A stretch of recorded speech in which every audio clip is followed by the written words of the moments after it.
This is my first video and it's a new project. I bought this car from BCA auctions not long ago. Bought it knowing that there was one or two little things that I'd want to do to it, work on over a project.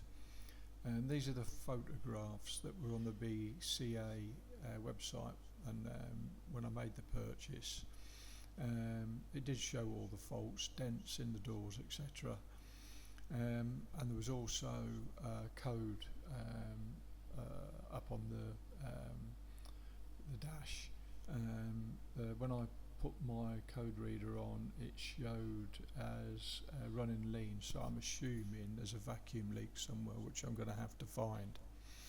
This is the video I took when I got the car home. It did drive home, started fine, drove home, and I've used it a few times for commuting to work, so it runs well. It's pretty clean. There's not much that I would say is wrong with it.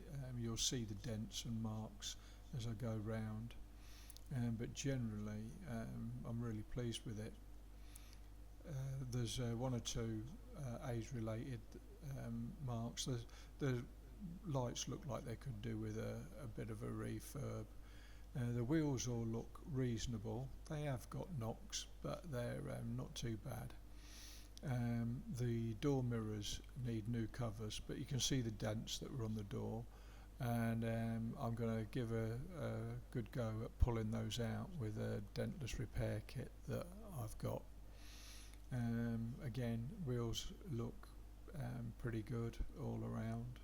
I mean, the car's pretty straight apart from those few dents on the door and close to the door. There's another little dent which you'll see in a second in the corner, which I'm not sure how I'll get that one out, but I'm going to do my best. The inside of the car is excellent. It's a full leather interior, no scuffs and tears, really good condition. It needs a clean. As you can see, the front driver's side is a bit grubby, but apart from that, it all is very good. There was 3 mats that came with it, 2 rear and 1 passengers, but there isn't a mat for the driver's side, which I'm going to have to buy a set so that I've got one for the driver's side as well. But all in all, a good purchase. It was very cheap, so couldn't resist it, even though there are things for me to do on it. But it's my first project, and it's going to be an easy one. There's nothing difficult to do, no clutches or timing chains to change on it.